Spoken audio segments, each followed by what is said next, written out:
I'm always ready. Hey guys, welcome to the Human Source Codex podcast, where we delve deep into the mysteries of life and reveal the hidden wisdom that lies within us all.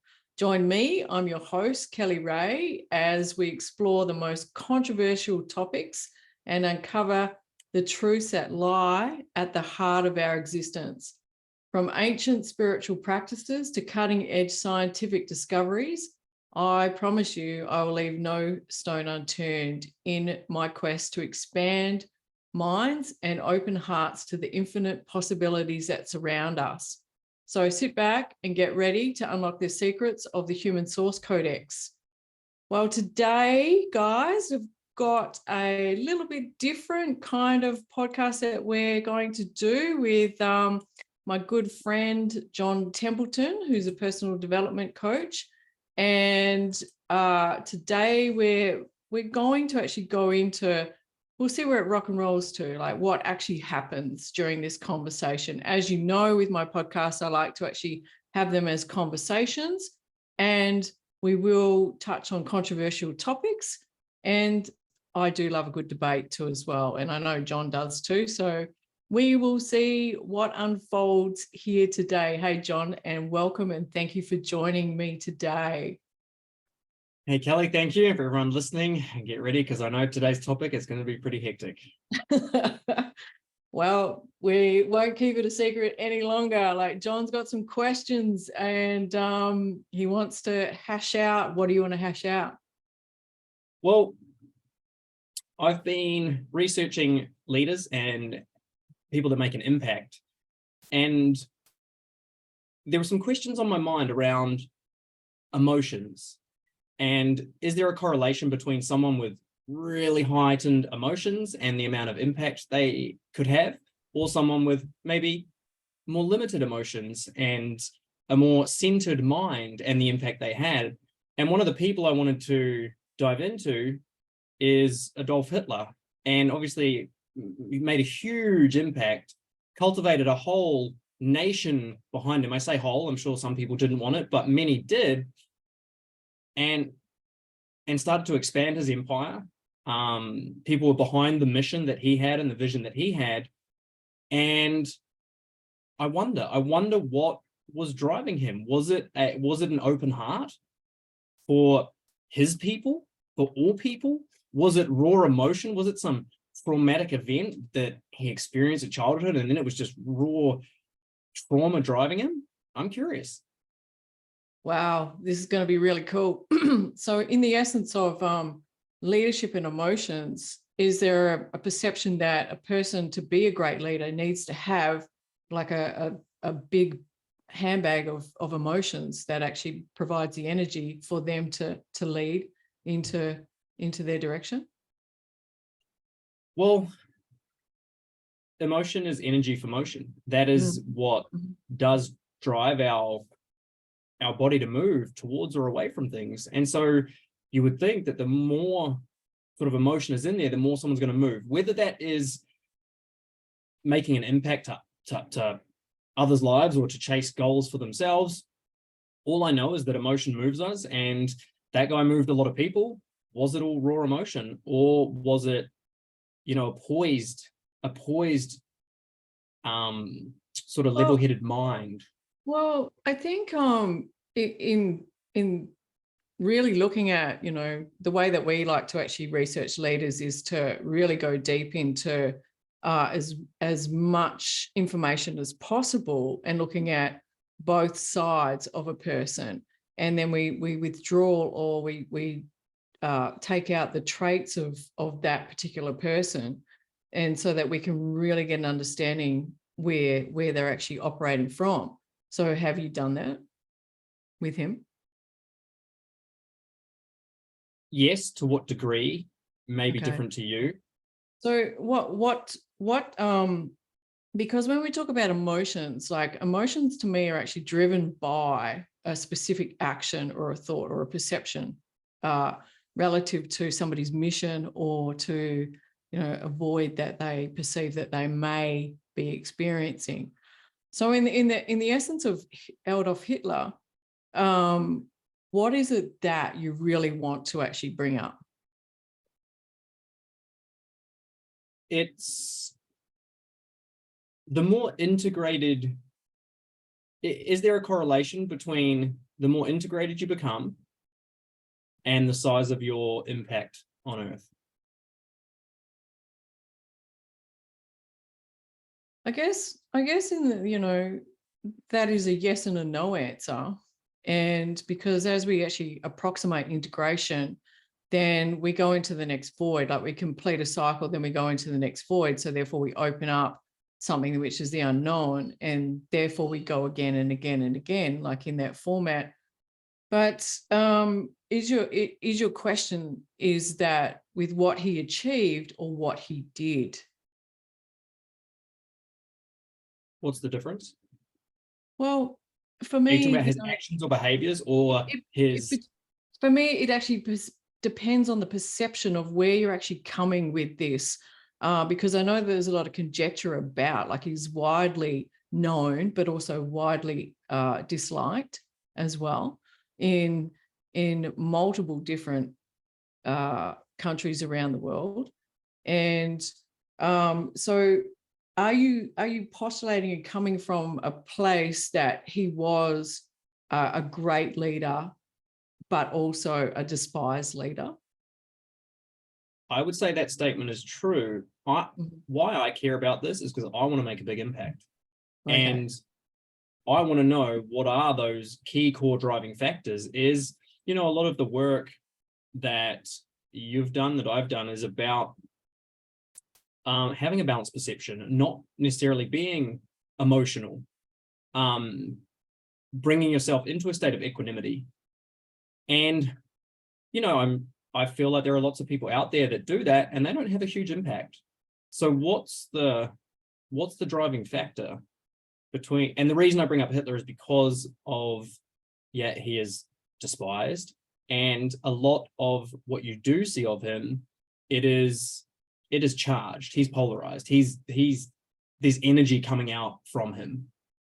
Even the times where he's quiet, you can see that he's like got intensity in his being. And when he's leading people, it's just energy and potency. And I guess with all of what I've just said and those factors, I want to come to the conclusion of like, well, what creates a great leader? Is it emotionality? Is it the size of the vision? Is it both? Is it a clear mind? Is it huge amounts of wounding as a child? Like, what creates that? Well, because you've actually brought him into as the leader that you are, approximating. Am I correct?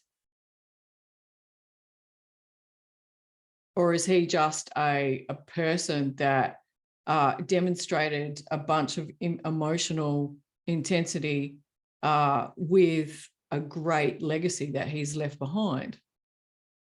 The way this started was me going through some of Dr. John Demartini's work.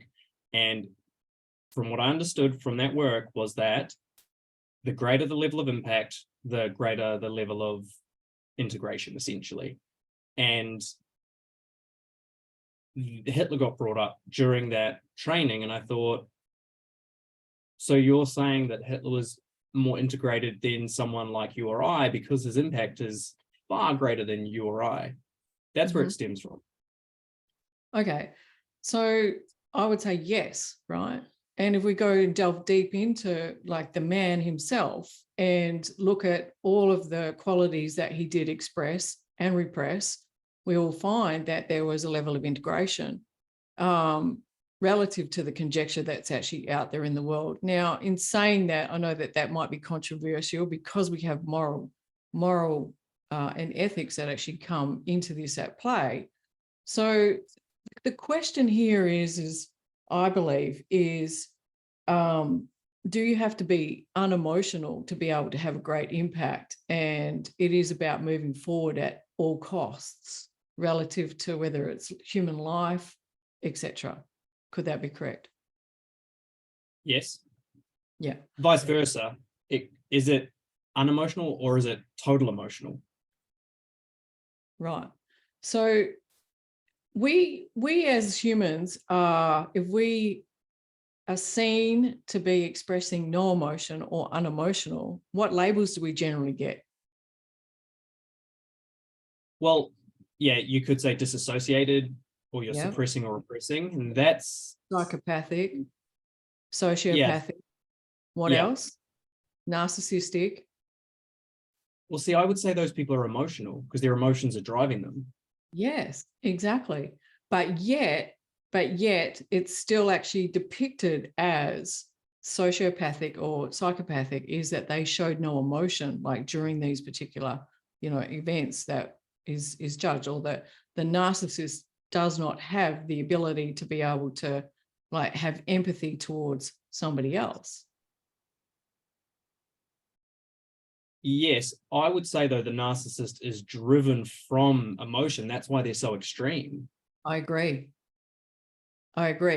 So in the essence of coming back to Hitler, and do you perceive him as being an integrated human being that created a legacy that has lived like beyond his life and reached millions of people globally and will be set down in time? All of it I agree to. The bit I'm unsure of is integrated being. And can we even define integrated?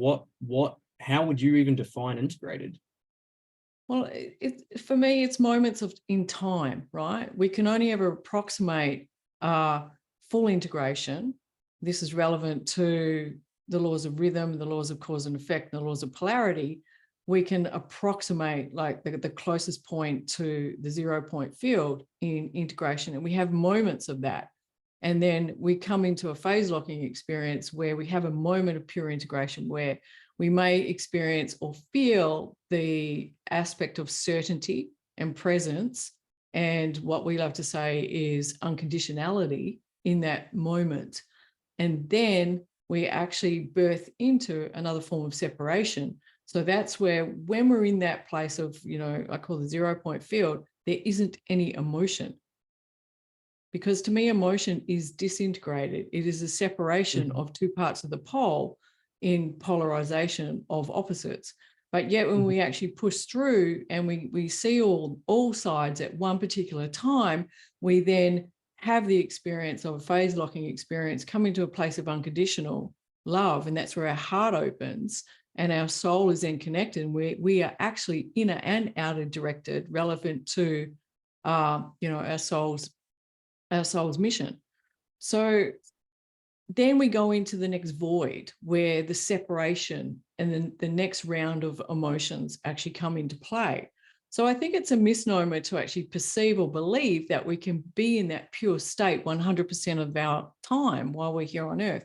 But then also too, we have to look at the elements of consciousness. What is that's actually playing an important part inside of this as well?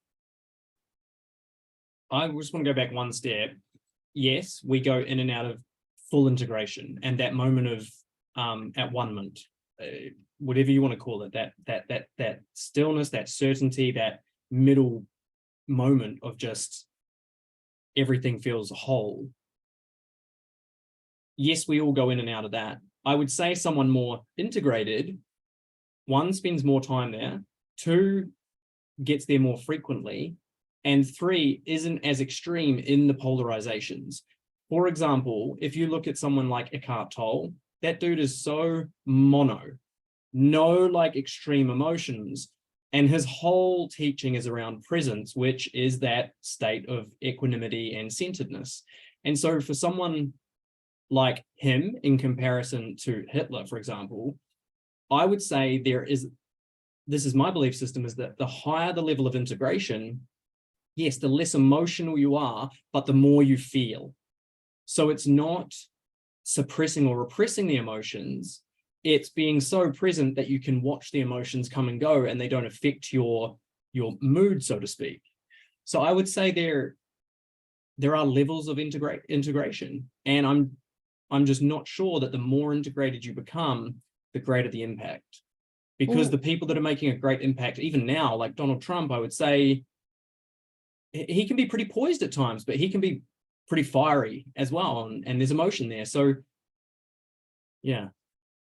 So I guess like you have a reference point, right? Your reference point is the comparison between Eckhart Tolle and in your perception of his expression of, your words, like being very monologue, monotone, like unemotional.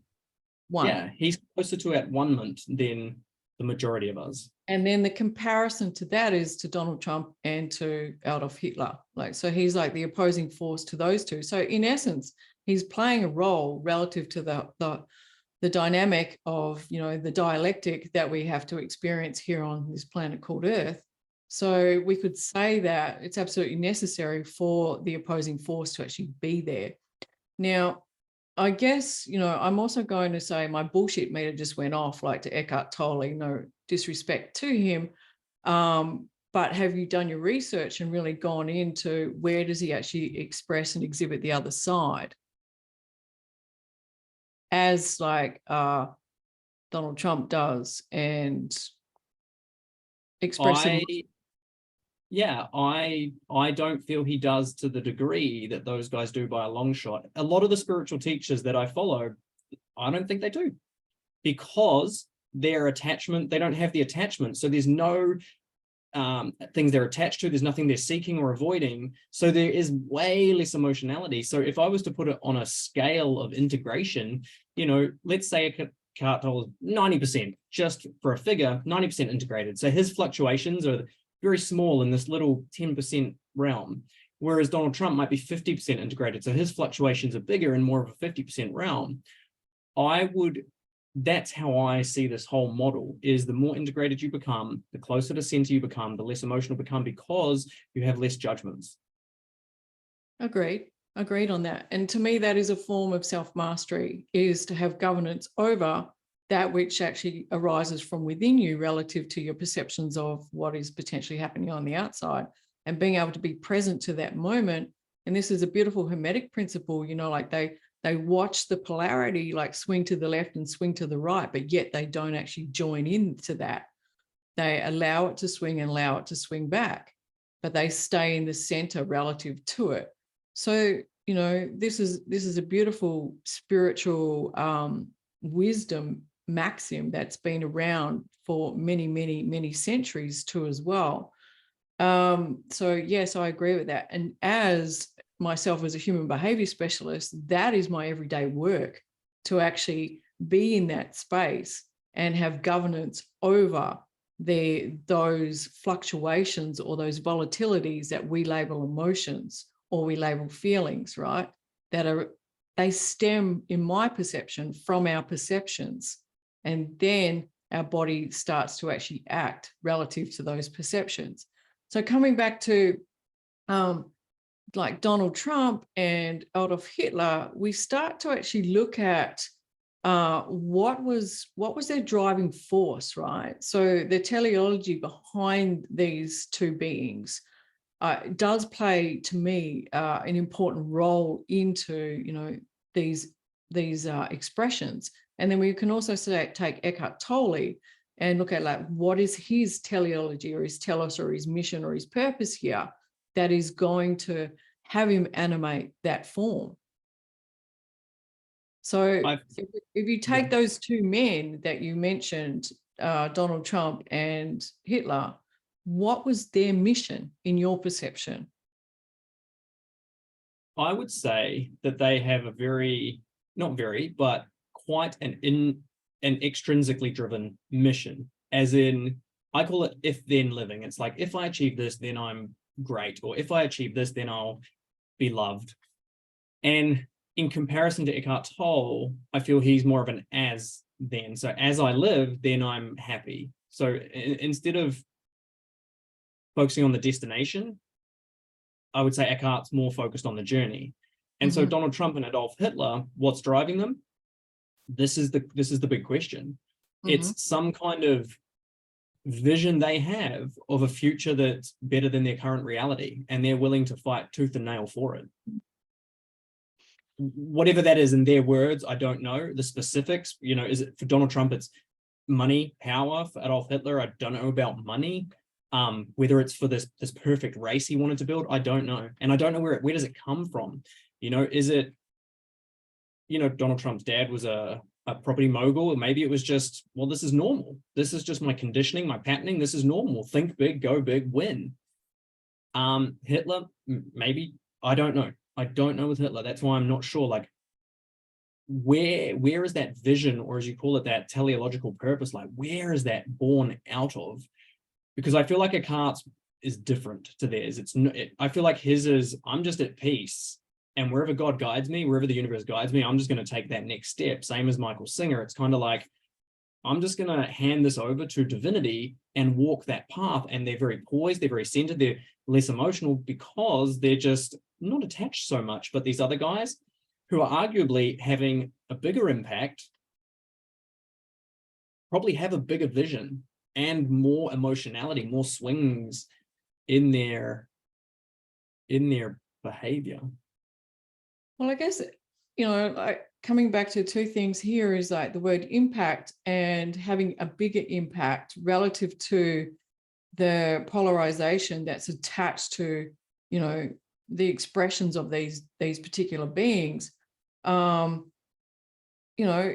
me, it's like a drama. The masses love to actually get involved in a drama, so therefore it has a heightened sense of gossip or communication around it, right?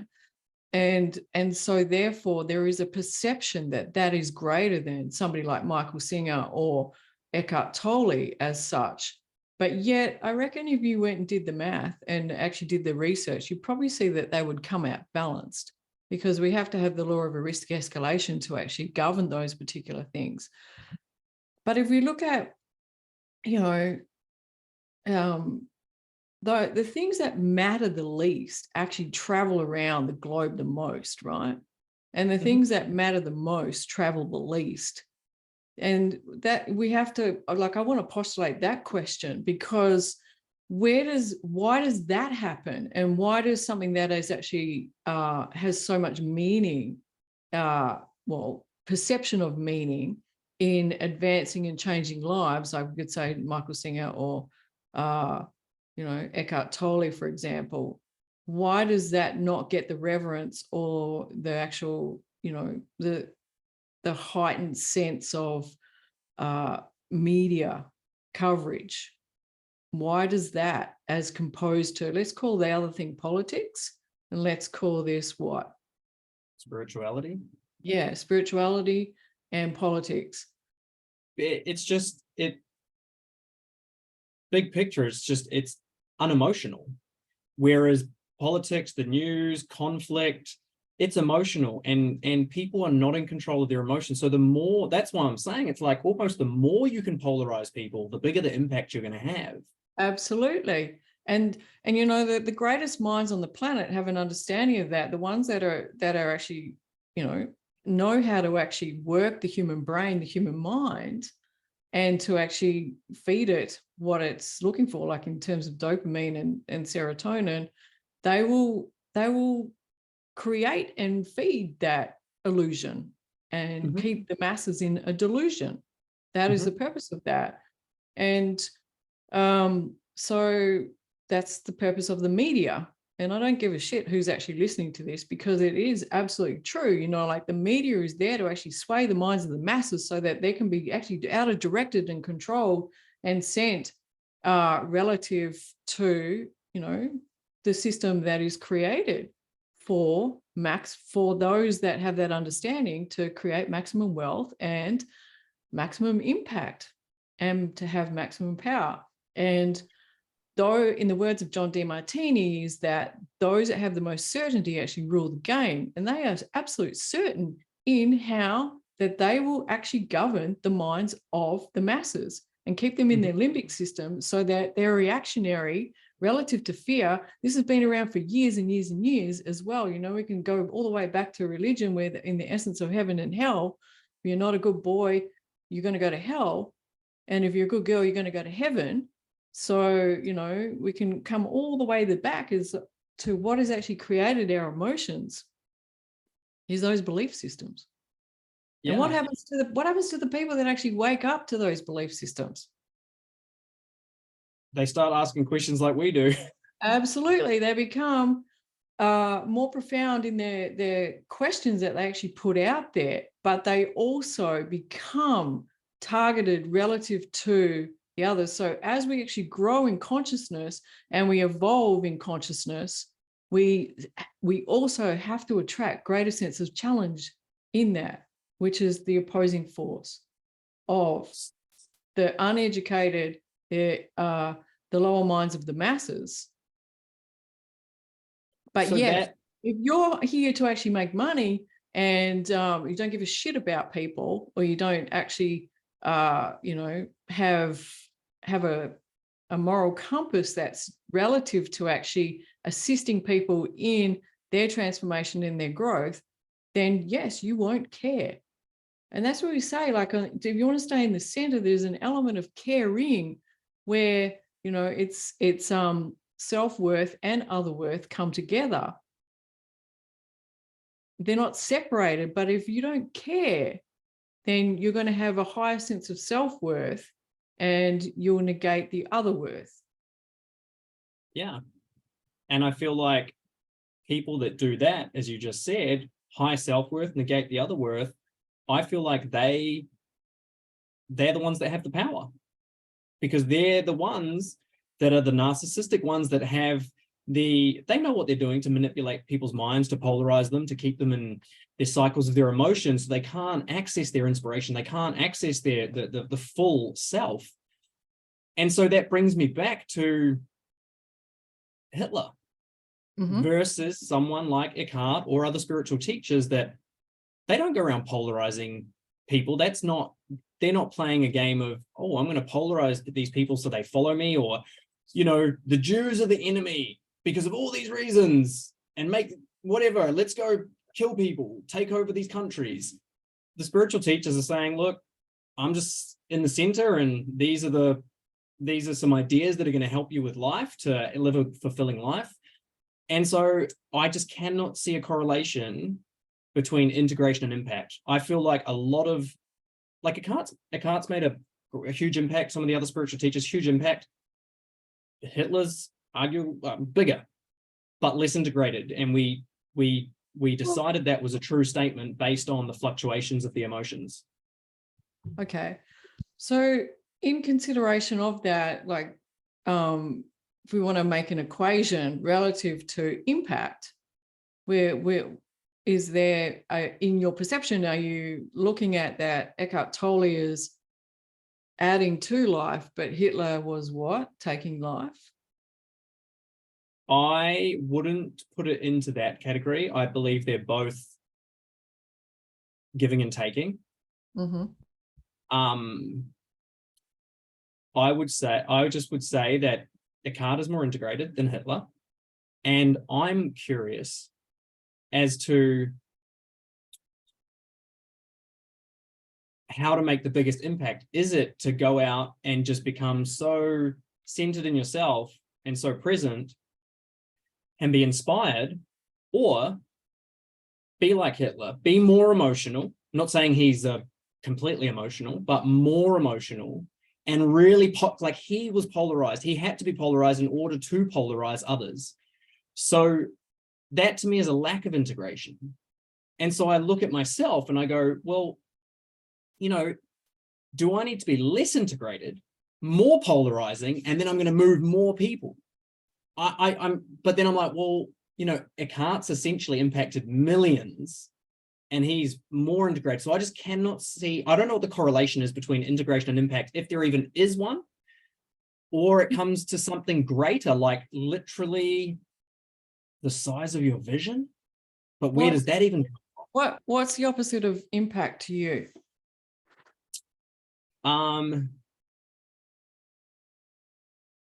I would say impact is on a scale of degrees, from high impact to no impact.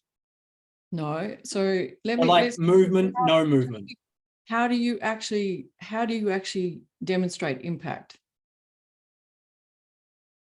Well, I could punch you in the teeth. That would be an impact. So we say that like it's force, right? So what would be the opposite of impact? It would almost be stillness or stagnance. Wouldn't that be integration? Stagnant would probably be a better word in that. Stagnance. Yeah. Okay. Yeah. So, and then if we integrate those two parts together, like impact and stagnance, then do we birth integration?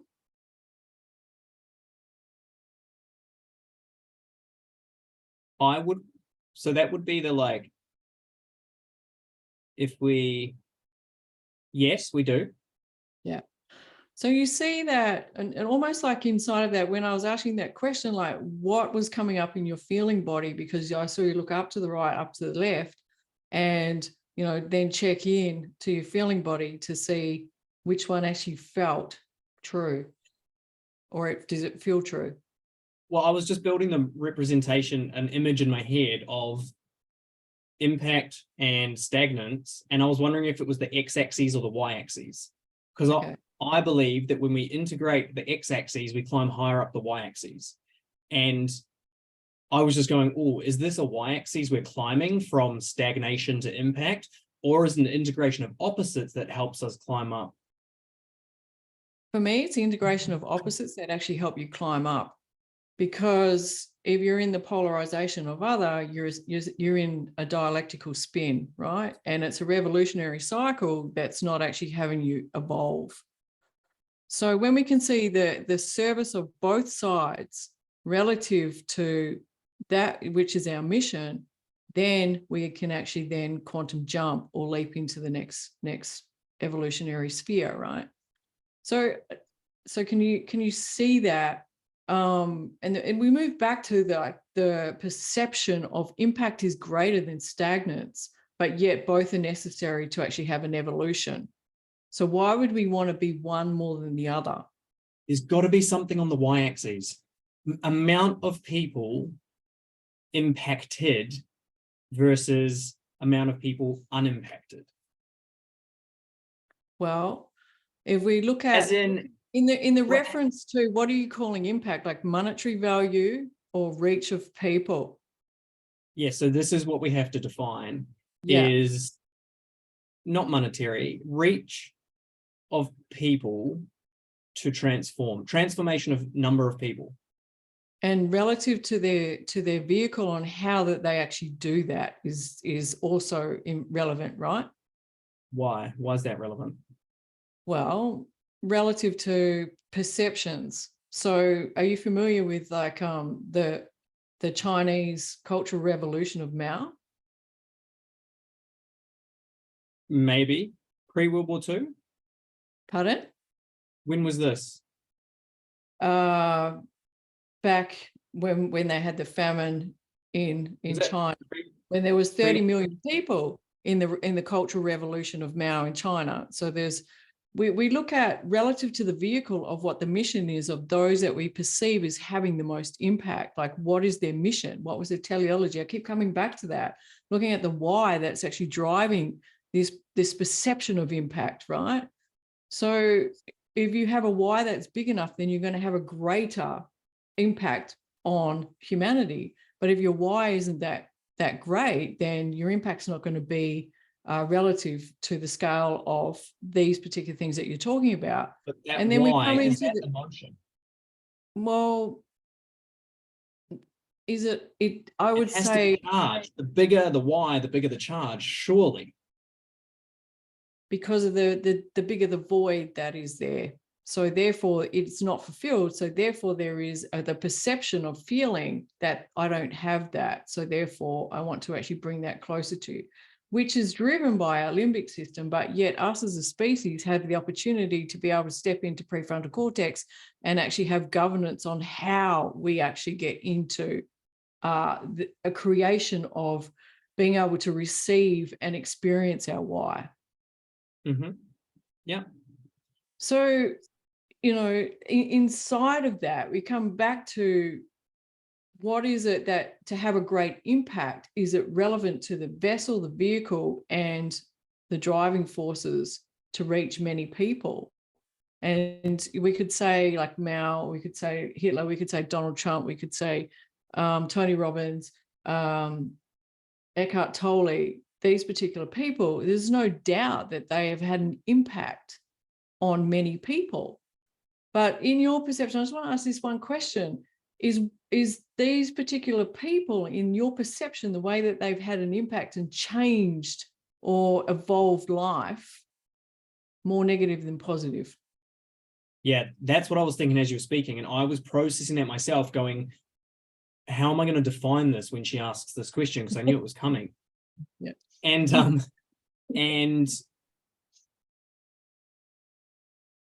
I know that that's not true, that they've more positively than negatively. And so, and maybe you can help me through this. It's like, so how have they transformed? It's in a way where I'm just going to throw out what's on my mind and we'll put the piece of the puzzle together, but it's almost like they have followers, almost like fans that are just like they're not really, but like drooling all over them. And they think that they put them on a pedestal. That's what it is.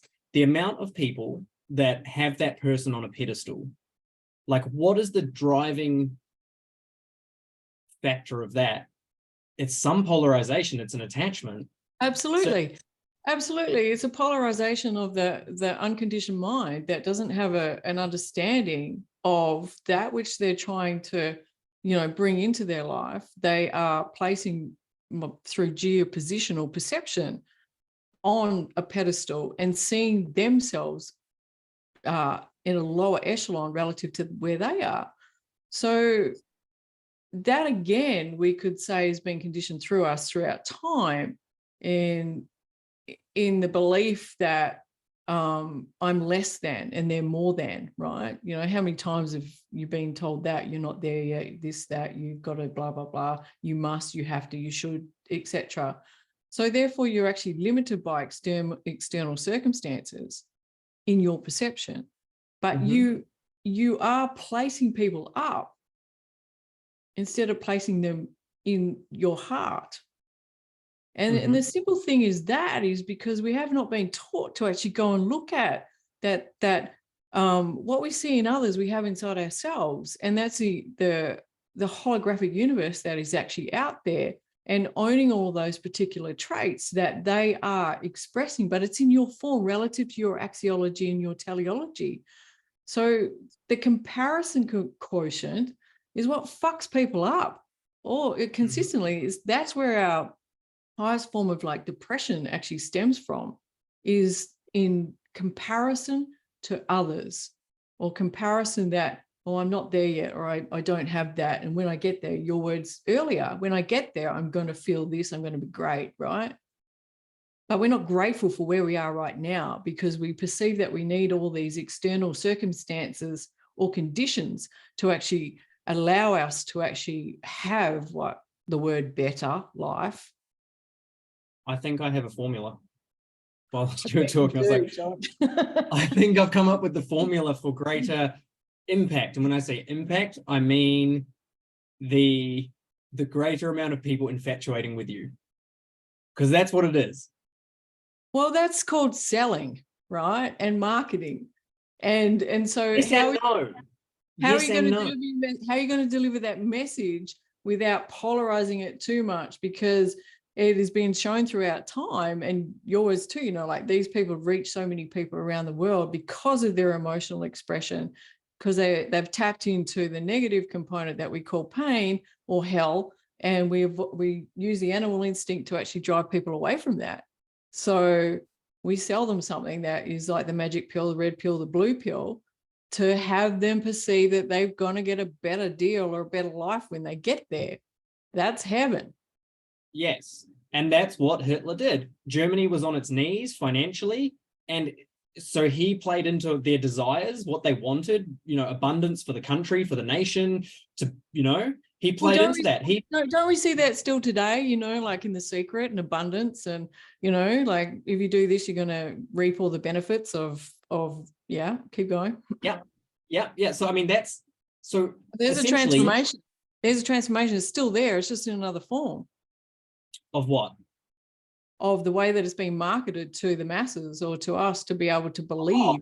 That's what I mean. The formula is the same. It's speak to someone's values, polarize the crap out of it based on their values, don't show the downside, only show the upside.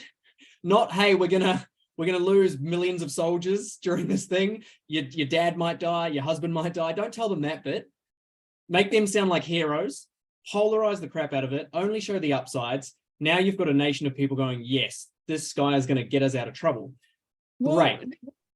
That's it exactly. So they're still looking for an external God to be able to save them from themselves. Like, so they're limiting themselves by their perception of external circumstance. And so inside of that, it is, it's still creating a sense of marketing through polarization for people the humans that don't have a conceptualization of being able to ask just a simple question, where is the opposite also true, right? And bring it into a state of balance. So fucking simple, but nobody does it. And, it doesn't sell that well because, oh my God, like it's too neutralizes the sale. Exactly, right? Exactly. But yet it creates an objectivity inside of it when you can also ask that question, is this relevant to who I am in myself as a person, inside my values, inside my teleology, inside my axiology? Is this something that's going to complement, or is it going to assist me in my mission? Right. And that requires objective reasoning to do that. And I perceive that then that has a greater sense of impact on how you actually deliver your message. You could say that I'm being quite up and emotional relative to this because it actually is important to me to be able to express that. But balance doesn't sell that well. Well, it doesn't at all. No. Even Eckhart Tolle, who is, I would say, a very, very balanced human, he is still, in comparison, he has something that millions of people want: presence, peace, stillness, fulfillment. And so there is still a polarization happening. And, hail the Messiah of Eckhart Tolle. And so it's like always on a pedestal. It's all, yeah, that's always what is going to polarize people and draw them in. Now I want to look at Eckhart Tolle. I don't believe he's intentionally polarizing. He's like, I'm going to polarize these people so they pay me money. I genuinely feel he is out to teach presence, how to become still, which is how to not be polarized. Well, whereas did he genuinely in his head think that it was a one-sided? Did he have the wisdom to go equal benefits, equal drawbacks? I don't think he did. I think he actually thought that the future he was fighting for was going to be like this beautifully abundant one. Well, and so that would say to me, he's unintegrated, he's unwise. There's no wisdom in that. So then in the purpose of that, we could say also too, when Eckhart Tolle actually started his journey, who did he utilize to actually get his message out? He had to go to polarization, he had to go to media, he had to go to Oprah Winfrey. I don't think he did. He did. He went to Oprah Winfrey to be able to I think she went to him. Pardon? Because I think she went to him because his book didn't take off for about 5 years. He wrote it, it was in bookstores, and it grew organically. There was no publishing company. It was 5 years later before it started to, get word. And then the necessity part of it to be able to come out to the masses required a polarization for it to be discovered, right? Yes, but I think it was an organic one, not a manufactured one. So there is definitely, like I say, everything in the universe has to be of use, right? Otherwise it will go extinct. So the aspect of polarization is absolutely useful for the growth of things. And we require that to be able to grow, to evolve. Otherwise we stay in a revolutionary cycle and then we become extinct. So, and also too, relative to consciousness, we have to have a contrast for us to be in consciousness. So therefore, polarization is absolutely necessary for growth. And it's part of our universal constructs in nature as well. We don't have a full year of summer we don't have a full year of winter or spring or autumn. Go to We one of have the poles. yeah, well, still they still have a degree, but less, it's actually less, right? There is still changes or transformations that actually do occur, even in the equator. I've spent a fair bit of time on the equator, and it still rains, it still gets cold, and it still, you know, gets hot, still goes through all of those temperature transformations. But yet it is absolutely necessary for the environment to grow if we're coming back to nature, including the animals that are there as well. So let's look at the relevance of polarization in the assistance of transformation. And how are we defining transformation? Or growth. To transform, to actually evolve. Yeah. To actually, if you want to use Evolve thermodynamic towards what? laws, use to actually evolve into a different form. A greater form? You're attached to the word greater in words of impact, so let's look at it relevant to that. To impact specifically, which we've defined as the attachment of more people. Well, that's your attachment, yes, but is it? Yeah, well, that's how I'm defining it, is when you've got more people infatuated with you, you've got the opportunity, you're making a great impact. Yes. Yes. So therefore, when you have that and you create that attachment in the perceptions of humans, and therefore you can have a greater impact, reach more people in a way, then create a level of transformation relative to what your bank account or changing the others. Well, I'm not saying there's right or wrong in either of this. It's just trying to find, like, what is your meaning behind this particular question? Well, I want to live the best life possible. That's what I want to do. Okay, and great. what does that involve? That involves me doing what I love doing. And part of that, I've learned, is that involves helping other people as well, contributing genuinely, not just to give, and not to get back. It's a balance of giving and taking. And so, sure, my bank account that can grow, and I will help people get what they want in life as a coach, move beyond their current challenges and problems. And I want to impact more people. So I'm going, okay, do I need to polarize more people so they become more infatuated? Or do you do the Eckhart Tolle method, which is just follow divine inspiration and just to, put one foot in front of the other? Or is it a combination of both? A little bit of this, a little bit of that? Well, I think the balance is the center one that you just said, relative to, I understand that everything in the universe is actually trying to reach homeostatic form or equilibrium, right? That is the purpose of it. And when we learn to play inside of that, and we can be in fair exchange for self and other, then we are in a state of what I call unconditionality or unconditioned love, or a state of pure gratitude. So, but yet we still see the necessity of the perception of necessity to polarize, to be able to create attachment. But if we have the awareness that when we create attachment and people put us on the pedestal, they're eventually going to chuck us in a hole, right? Because, and I look at Tony Robbins for this, because I think he intentionally does it, and he's great at it. He's a master at it. So we have this saying, right? Do you want to be a fad or a classic? Classics are around for a long period of time, but they're not in it for the short-term gain. And like the fads are in it for, well, I don't know if they have the perception of that, but they seem to just be in a short-term gain, like in that, and they have a short-term impact. And this is a beautiful question to posit, because I was having this conversation with some other colleagues the other day. Do you perceive that Tony Robbins is going to be immortalized just like Adolf Hitler? It's comparative. Compared to my next door neighbor, yes. Compared to Hitler, no. Yeah, interesting, isn't it? Do you perceive that, let's just say John Demartini is going to be immortalized like Aristotle? So it's relevant to, you know, the perception of the people that have I don't been think so.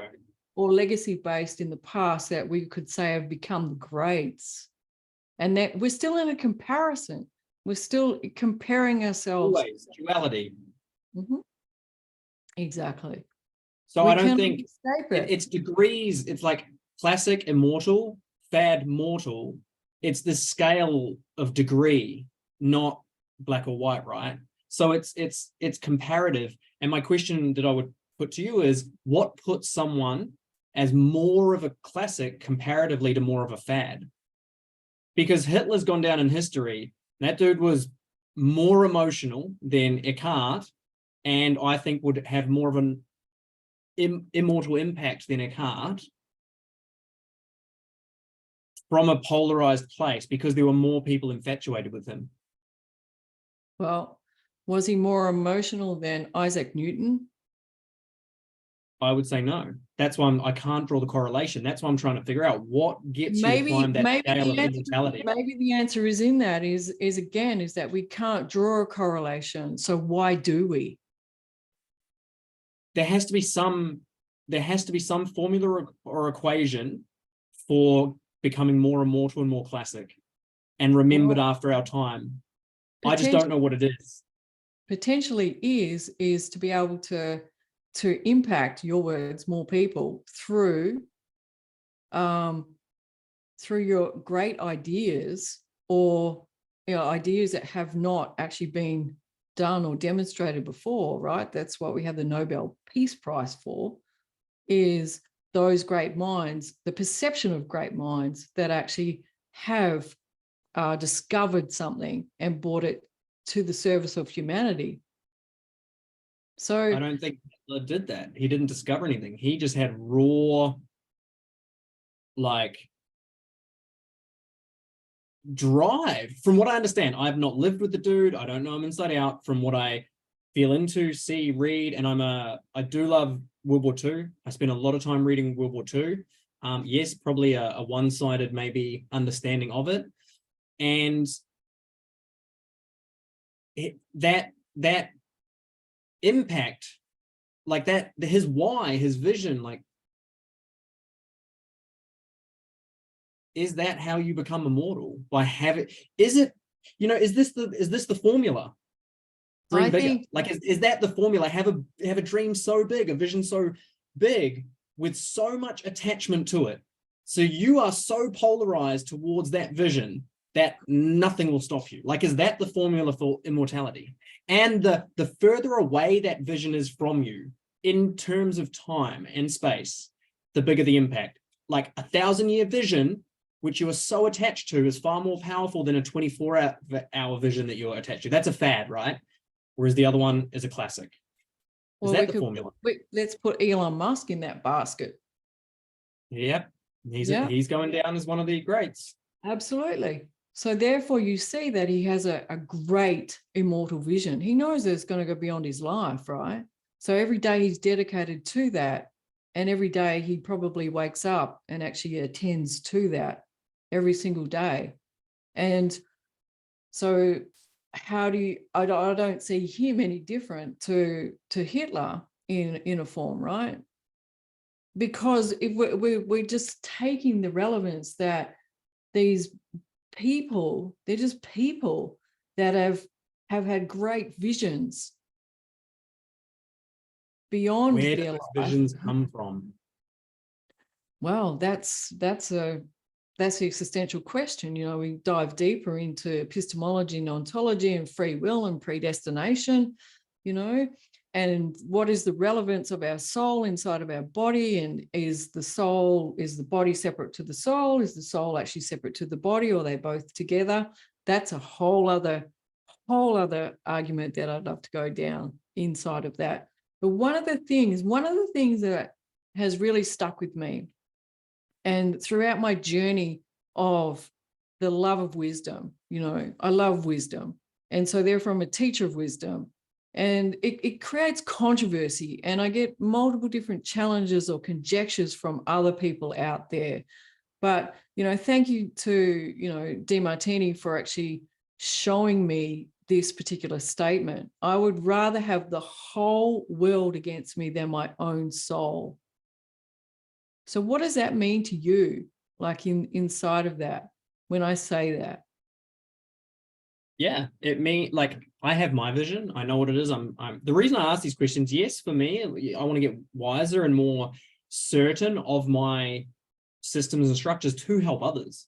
So I can say definitely like, this is what needs to change if you want to experience this. Like that's what I want to create for others. That's why I love these conversations and having you as a friend, because we can really put it down. When you say that, it's going against, your soul. It is an existential question. There is this part of me which is hungry. It's hungry, it's ambitious, it's towards things. And I reckon if you dove deep down into it, well, yeah, you can't. There's bits of conditioning, there's bits of pain from the past, wanting to experience pleasure in the future. So voids and values, as DeMartini would call it. There's aspects probably genetically, probably generations through me that are also coming through, that are all leading me on that path. That's my best guess. And I don't think anybody knows for sure. But there's an innate knowing when you're off that path and you're going against your own soul. Could that be emotions that come in? Could that be the feeling components that are going, hey, like you might have to create a bit of friction here to be able to get yourself back to that soul essence. The hero's journey, Joseph Campbell, is exactly that, right?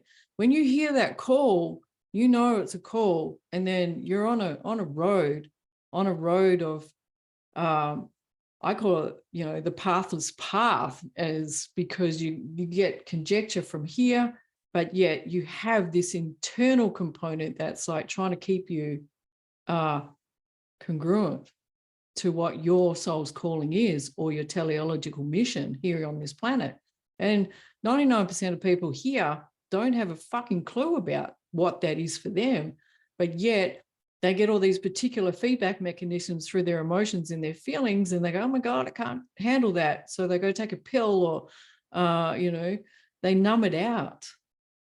But that is the driving force. And so potentially these people that have made an impact on humanity, that have become immortalized posthumously, were potentially listening to their soul's calling. And then we go, to a different state and ask the question, like, what was the purpose behind that had to happen?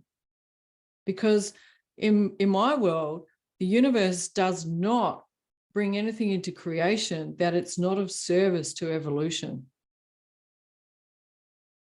Mm-hmm. My question would be, how do you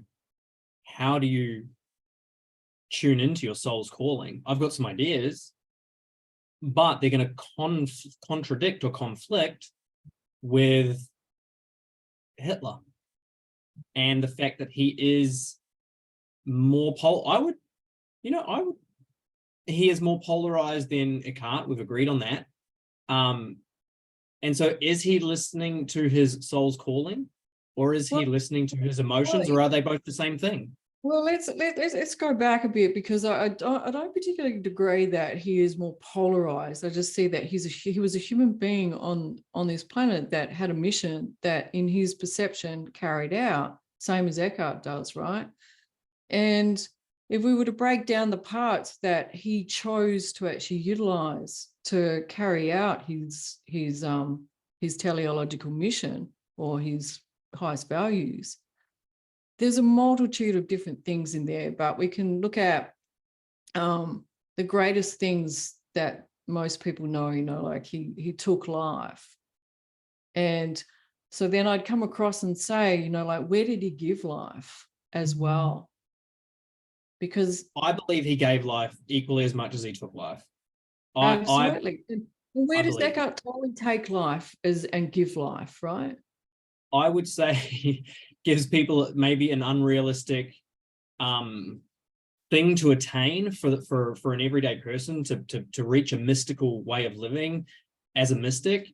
that could be destroying people, trying to attain what's unattainable. That's suffering, right? So Absolutely. I can see them both giving and taking equally. And I said that earlier, it's equal.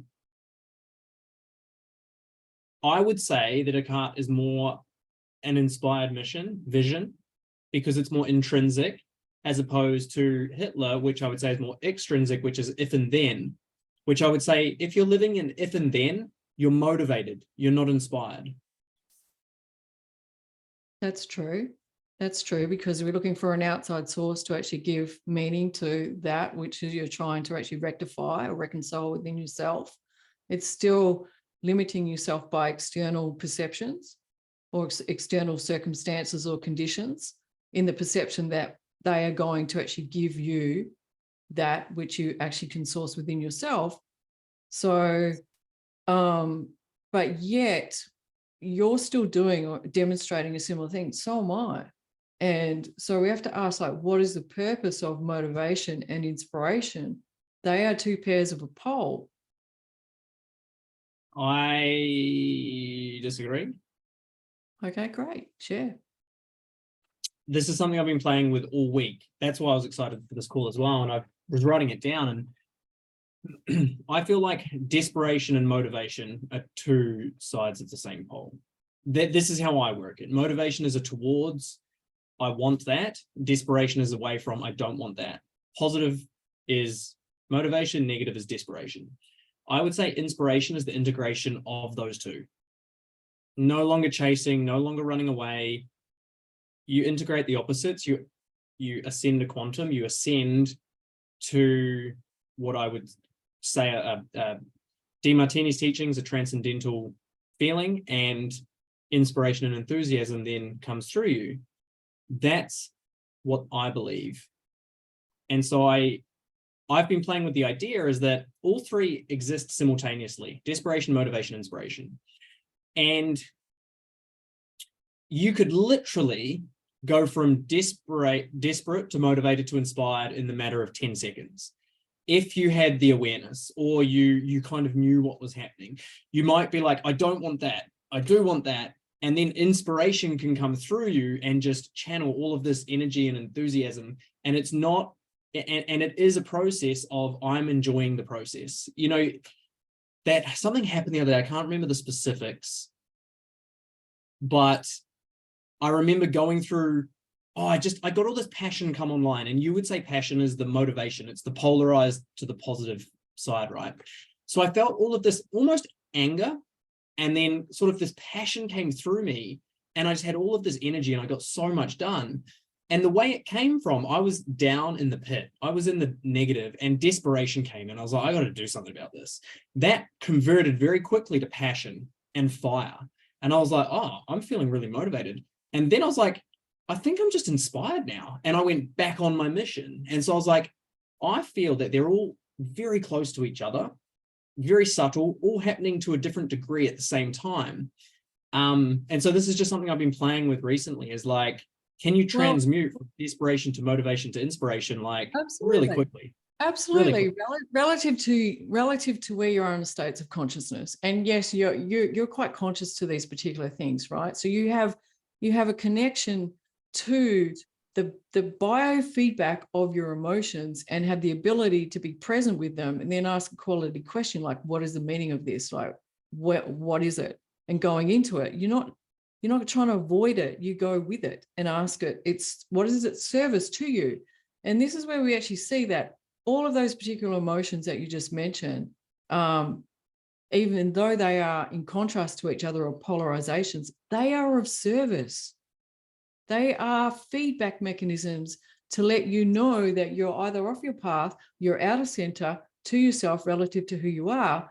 So when we have that awareness, we can actually go into, and this is where the source of all human suffering actually ceases, because we're not trying to avoid something or seek something. We're just actually going, oh, here's anger, great. Okay, let's be with it. So there's no avoidance in that, and in the essence of trying to seek something else outside of it to actually, reduce that feeling. We see it of service. And so therefore we actually utilize it. And this is where the highest aspect of actually charges come from relative to our mission and purpose. So that's why I love having an emotion. Because the emotions are there when you have the consciousness and the awareness and the intelligence to be able to understand its purpose. Everything in this planet, on this universe, has a purpose. Otherwise, it would be extinct. I wrote down, Kelly, when I was thinking about all of this, your emotions carry the whisper of your intuition. That's the conclusion I came to. I was like, you can be controlled by your emotion, or you can listen to what it's saying, and that's your intuition guiding you towards, Yes. Anger can be setting a boundary. Desperation could be do something to change your freaking life, and that is your intuition pushing you back to center. Anger is a tool. We use anger. We use it. How many times have you been angry with somebody, and then, if you're in a relationship and you're having an argument with your girlfriend or your wife, but then the phone rings and you turn the anger off. And then as soon as you finish the call, you go back to being angry. So it's a tool relative to something that you wish to actually, bring into alignment relative to your values. So we just, that's why I see it of service. But yet today, in today's world, it's bastardized as, you can't be angry, don't be angry, your emotional problems, you've got mental health issues if you're demonstrating anger. Because next month I got my retreat in Bali. I've got boxing gloves. I'm teaching them how to get angry intentionally and fucking go, and then switch it off afterwards and come back into a state of equanimity. And because that's a skill that a lot of people pleasers, altruistic overgivers, they do not know how to turn on their boundaries and their anger and the ability to say no. And so I'm fucking looking forward to Bali, a little bit of scrubbing up. little bit of sparring, like physical sparring and mental sparring too as well. And so we come into that exactly of the perception of that which is liked and that which is disliked, or that is, I hate using these words, is good or bad, or positive or negative. And we're swayed by rhetoric to actually be polarized in that perception and away from something else. So when you have the understanding of that, that is pure conditioning of the limbic system. That's a pure conditioning of an animal. You're being trained as an animal to sit and stay. Like I tell my dog to sit and then I feed it a reward. Pavlov's dog in that format. That is that. But the highest consciousness is to have the understanding of that we want to be both, and that we utilize both with consciousness. And if you want to make a great impact, that is where those that have an understanding of that actually create the impact. Is it though? Well, it's, do you have the courage to have an understanding of it? I don't think he did. Do you have the courage to be disliked? I love that question, and it's difficult. It's difficult to have the courage to be disliked, and I'm learning to more and more. Hitler definitely did. Yes. And when you can be in that place of being in love with yourself, with being disliked by many, as well as liked by many, we start to actually see the service of that particular challenge to us. But my contemplation around that is what is the feedback mechanism of us not wanting to be disliked, right? We can go full circle back to, the animal behavior within us and Maslow's hierarchy of needs, of us being kicked out of the herd as an animal, and the fear of being eaten. Yeah, the fear of death. But yet the highest form of spirituality in the mystics is to be able to master the aspect of aloneness or oneness. Mm-hmm. So we have a contrast again, don't we? What's the contrast? Either being alone and being as one, or being in the herd with the herd mentality with the many. So then we come into the law of the one and the many. which we start to actually see through all aspects of being. You know, we started off as a single cell, and then we actually differentiated into many parts and become back to the one body again. So is that our journey? I've got a belief that we have an extrinsic purpose, which is that, and an intrinsic purpose, which is our voids and our values. And through, say we're in a relationship, the feedback is always going to be there to integrate more, shift your perceptions, come back to an equanimous state. Doesn't matter if you're in business, relationships, the feedback's there. So I feel like we've got this big extrinsic purpose to, return back to the one, return back to center, return back to source. And it doesn't matter what pathway you take to get there. Let me throw you this question, this postulate this. The universe is striving for androgyny. Yes. So what is that? That's an integration of, that's the one. Yeah, I don't think Hitler was, his focus wasn't, I'm going to become an integrated being. That's why I'm like, he's got an immortal legacy, but it wasn't through integration. Well, he had a mission to be able to create a dynamic race of beings, right? Yes. But he was polarized. And yes, potentially. And we can see that there's a necessity for polarization to actually come into creation of that, which is our mission. And I'm not even going to postulate that because I don't know the man. I'd have to go and do a bunch of more research to see whether there was any components in there of him wanting to become a mystic or to become a fully integrated being back to the one. But inside of that, I can see that he also demonstrated both sides of the coin. Through his mission, he demonstrated both sides of the coin. Like there's a balance there relative to his mission and his expressional form, which has been probably taken out of context because we understand the need of polarization to be able to sway by rhetoric, to have governance over the lower-minded components. And when we come back to the one, let's postulate this is, even in our perceptions, is that the more that we are fractionated in our perceptions, the more fractionated we are in our emotions, the greater the work that we have to do to be able to integrate those to come back to the one. And I think that's my work every single moment, every single day, is knowing when you're actually stepping out of integration and fractionating. To what degree am I fractionating myself? And then bringing those parts back together as a one again.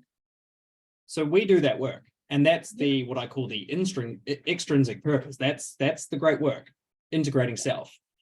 I don't think Hitler was doing that every morning, journaling and going, how could I have reacted differently? No. Like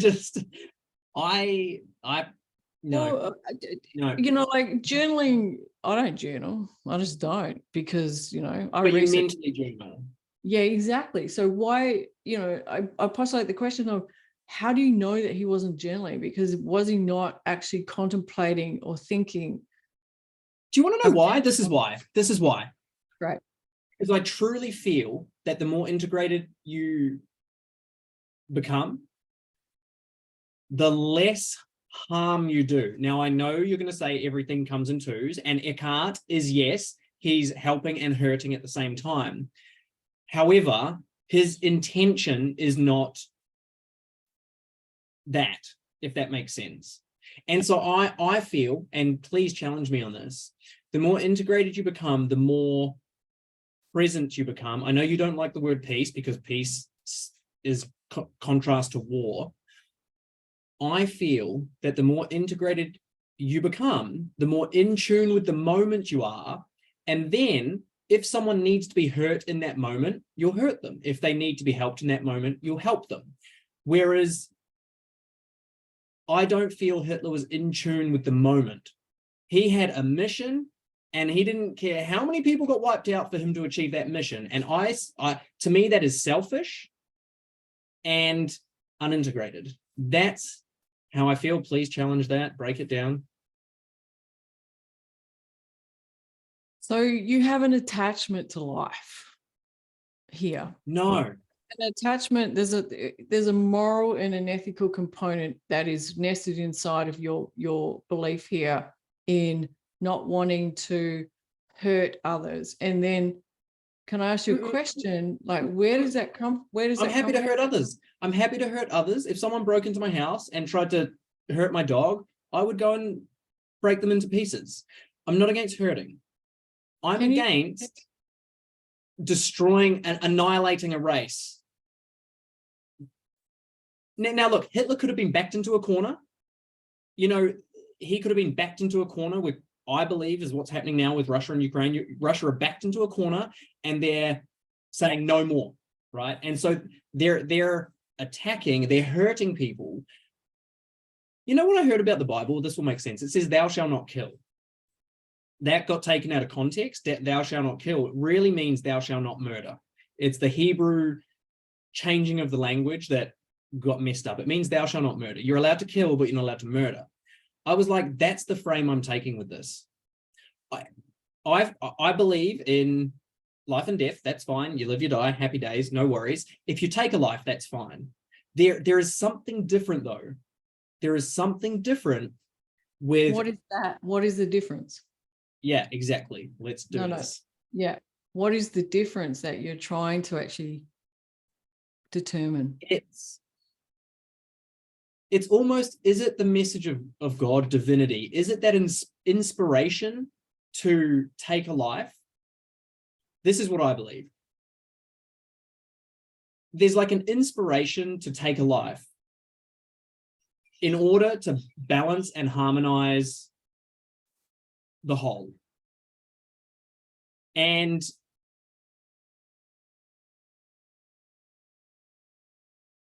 then it would be coming from a place of, you know, there's the saying, the best fighters are the least emotional because they're just neutral and they're in the flow state.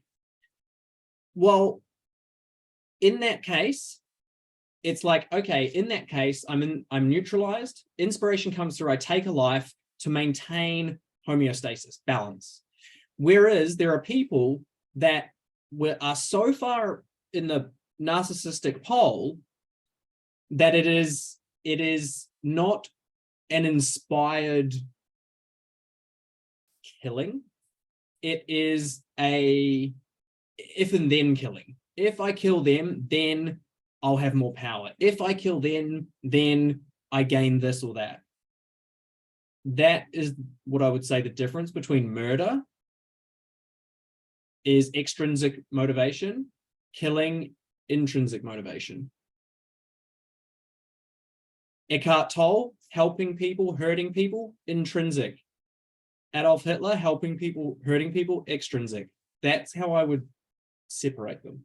How do you, but I'm still not understanding like your perception of the difference between the intrinsic and extrinsic between the two men that you're utilizing. One is God's will, one is human will. How do you define that? Well, we're starting to get to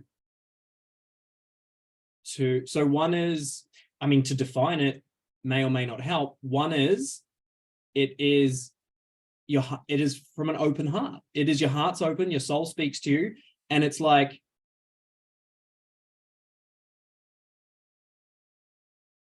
you know, if you saw a kid on the road or something, or a person on the road, and they went to go and shoot someone to steal their bag, and you had a weapon, and you just went, you'd probably be inspired in that moment. There's no, you know what, this is the one thing. I see soldiers, and I was a soldier, and I if a grenade came into a room and my buddies were there, I would jump on it. Now, I know in a lot of teachings and DeMartini's work, well, you never do something without something in return. Like, I reckon that's bullshit, because soldiers will end their lives not for any benefit to them. It is just, to me, that is inspiration. That is not, oh, if I do that, then I'll be famous. There is no There is no gain. It's not, oh, if I do that, then I'll be dead and I really wanted to commit suicide. That to me is an inspired act of love. That is an inspired act of love, and you're taking your own life. I believe the same thing. If someone is on the street and someone's going to shoot someone else and you have a weapon, that's an inspired act of love. That's what I would say God's will is. Whereas the person who had the gun to go and shoot someone is not an inspired act of love. They are trying to benefit from it. But if you're defending the person that's about to get killed, you're not doing it to benefit. You're not doing it, oh, if I save them, then I'll be famous or anything. It is an instinctive moment of love that you are inspired into action to save a life and take a life, both simultaneously. So the question here is like, what would you die for? And you just mentioned that, if you've served in the military, so you would jump on a grenade and save your buddy's life. So we're coming into, what they call the prisoner's dilemma here, right? And I've not heard it. Sounds exciting. Yeah, and it is like, if we're going to save the lives of, the many, but we're going to have to take out the few, right? What do we call that in politics? Like in times of, yeah. So it is, but I have to ask you the question, because you actually served in the military, and where does that come from? Like, I would jump on that in honor to save my buddies' lives, right? Is it honorable? Is it trained into you, taught into you, or is it divine will that comes through you? It is divine. It is something that is built into all humans, everyone. However, a lot of people will have their emotions take over. I have to disagree with that, because, like, I've been carjacked, I've had a gun held at my head, etc., and watching myself, like, during that component, there was moments of fight and flight that actually did occur relative to the other people that were there. And also working with a lot of veterans myself, through integrating their PTSD relative to them being in, combat situations, or even Navy SEALs that have actually taken lives. I've asked them many, many questions relative to that. And so that it is part of their teleological makeup that they have gone in to serve, to be able to, and yes, they're trained to actually take a life, right? Were you trained to take a life? Absolutely. Yeah. So Conditioned to as well. And conditioned to, yes, right? By who? By, like, the military, but by our superiors. And we watched people getting killed all the time to decondition us to death. Mm-hmm. Yes. So inside of that, could we make a correlation that each world country has an element of military that has trained mercenaries to actually take lives? Yeah, apart from bloody Nepal, probably. Oh no, they've got the Gurkhas, actually. They've got some of the best. But I was just thinking of a spiritual country. Yes, Kelly, yeah. I would say yes, they have. Yeah. Okay, great. So can you see that there's still still, that need to actually take life relative to, and I know that we're comparing it to Hitler, but it's still happening. It's still happening. It's in another form. It's just a relatively thing to actually protect others, to take life, right? And so those that go into the military are there to serve, to be able to protect others. And could you possibly see that in that regime during Hitler's, whatever you want to call it, control, that he had a similar thing going on, right? Yeah. Because the perception of him, perceiving that was a threat, just like any other country is a threat. So I don't see it as being any different. We live with those things every single day, but yet we're not in the judgment to that. Yes. If the context was, and I don't know, that Hitler was, look, let's use those two terms. Can you understand the difference between killing and murdering? You understand what I'm saying with that difference, or you don't? Well, I suppose there is a fine line, and it's semantical relative to perception.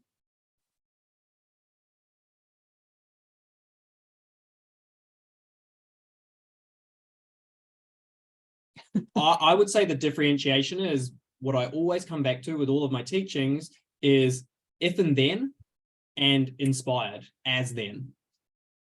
So one of them is there's a motive. If I do this, then I get something. The other one is it is just intrinsic. It's not instinct. Oh, maybe it is a bit instinctive, but it's more inspired.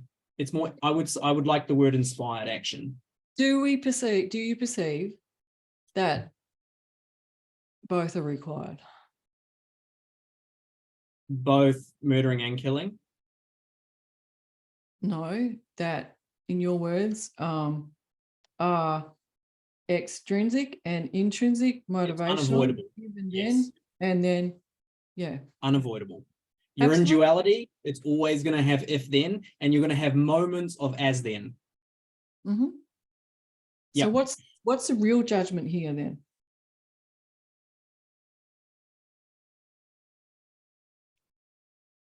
I'll get you to ask that question maybe with more detail. There's a couple of things I wanted to say was the jumping on the grenade thing and you having guns held at you. When you go into flight, you're then in desperation motivation, if then. You're not in inspired action. And the service of that is what? Survival of the human being. Which is our animal nature. And this is where we love our limbic system for keeping us in the form. If you're addicted to life, yes. Yeah, exactly. If you're attached to life. Mm-hmm. And so I would say, if you were not attached to life, mm-hmm. there would be a higher chance of inspiration coming through because you wouldn't be in the desperation motivation. To fight or flight wouldn't be there. If you were not attached to life, fight or flight wouldn't be there. So what would be there? Inspiration. And so with some of these soldiers in that moment, they might be in fight or flight. Fucking believe me, I've been overseas on operations and you're not inspired all the time. It's like scary shit happens, right? So yes, you're in your limbic, you're in your emotions, and maybe in that moment you don't jump on the grenade and your mates get blown to pieces. I'm not saying what I would or wouldn't have done. But then there are times and people, I can guarantee you, zero extrinsic motivation. They were inspired by love and they did it. Yep. I've met those people in the military as well. So you're starting to see that there's both, right? And as we mentioned earlier, that we have moments of inspiration or inspired action. And then we also have moments of motivation, which is absolutely required for us to actually evolve and grow. Yeah. Yeah. So when we have the understanding of that and we can be present to it, what's there to do? There isn't really anything to argue about anymore with that. Well, that defeats the purpose of debate, doesn't it? I mean, that's the answer. Coming back to a balance. Coming back to a balance. Because I think in here, like we're getting so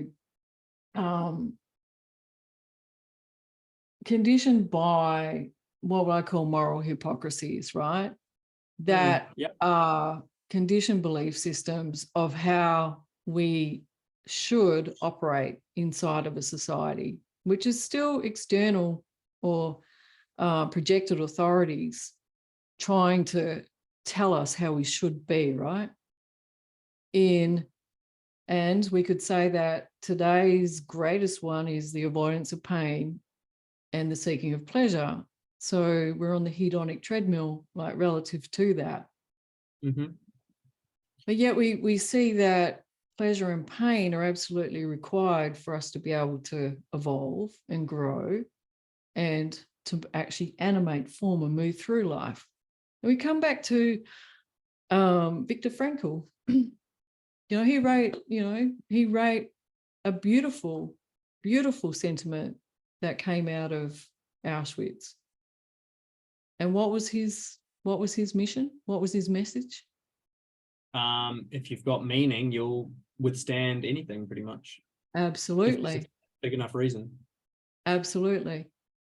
And you withstand both anything. And so from today, from that, we have logotherapy, right? So, and that is in the essence of teaching people that. So my biggest question is like, why? Why is humanity being conditioned to avoid challenge? You mean who's conditioned humanity? Well, I'm asking, because it's quite rife throughout our existence. So my question, it's not who, it's like why. What's the purpose? I don't think it's I don't think you can't not be. Yeah, but my question is like, but why? What's the purpose? Everything has a purpose. So evolution. Why is humanity being conditioned to actually avoid challenge and avoid pain and avoid an evolution of which part is going to evolve? Yes. So you can't avoid challenge, but the desire to avoid it is what pushes you in a certain direction. And you would say that direction is back. Or it's the desire is not having the awareness of the desire that's pushing you towards that challenge and being able to govern that to bring it back to a centered place. Example? Well, is having the awareness is that you're actually tipping or fractionating or pendulating towards the pleasure side and bringing yourself back to a place of center, because we've been so conditioned hedonically to be able to head in that direction, but yet we're not taught or conditioned to come back to the center point. That's all good up here. Don't go down there. Don't go down there to the negative side, but stay up here. But yet, as we know with nature, the oscillations have to go back down to create homeostasis within us. But yet, the majority of people on this planet, they go up into an excitatory state, joy, excitement, etc. And they want to push that, stay there, stay there, stay there. We're not conditioned to actually come back to a center point. Yes. And your question is? Why? What's the purpose of that? Why is there 99% of the masses actually, believing that and going that way? Like, what is the purpose in terms of humanity for that experience? It's survival. It's have sex, reproduce, eat food. That's the base of it. It's keeping the species going. Reproduction. Yep. That's the base of it. And when you say that, that's why I was asking, do you mean who? Because I feel like God innately put that into us so that the species continues. And why is there the 1%ers that actually have the ability transcend that? Yes. Or not completely, but to degrees. Or have an understanding, have the wisdom or have the knowledge to be able to actually come back to that point, that which is to exemplify and mimic nature. Why do people seek that? Because they get tired of going around and around in circles. No. My question was like, why do we have the opposing force, and why do we have, the balanced perspective, the 1%ers that have that understanding? Is that not also a universal mathematical equation? Yes, it is.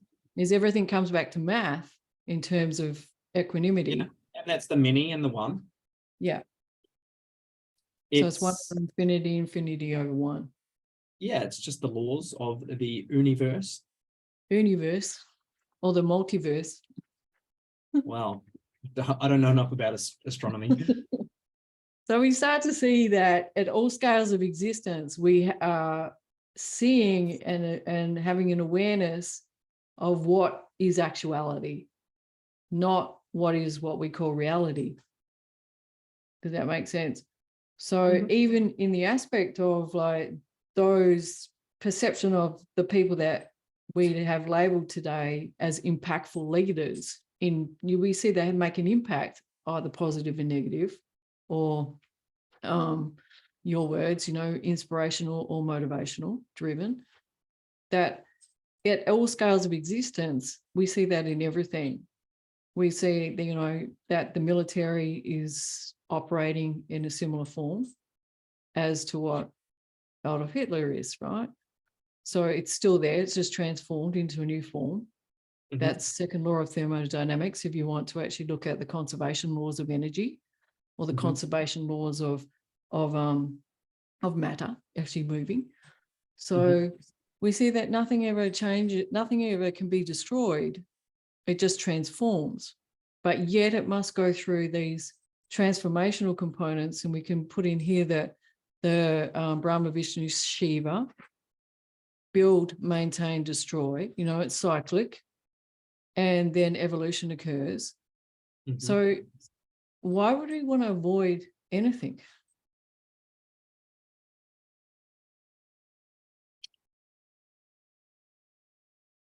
Well, if you're smart, you wouldn't. No, it's You of would- service. Yeah, It's of you just keep learning. everything. For the master, everything serves, including death, the perception of death. Yeah. Awesome. I love doing this with you, JT. Like it's mind expansion. And so thank you for jumping on and doing this. I've nearly gone 2 hours into this. It's great. It's fabulous. And we're going to do this together in person as well. And so stay tuned for that stuff. We'll put some information out about that shortly.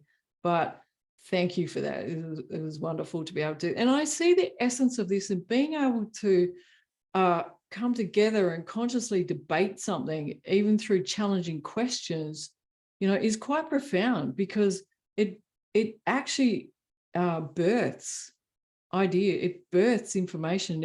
It opens and expands minds, hearts, and consciousness. So, again, we're not avoiding challenging questions. We're going head on into them and seeing the service to that. So thank you. I loved it. Thank you. I love Awesome. you. I love you too. Love you too, brother. So stay tuned to more with me and JT in person. We'll probably do some more of these on podcasting too, but also we are going to be doing some things live together. So stay tuned to that. Thank you. Thank you. Thank you.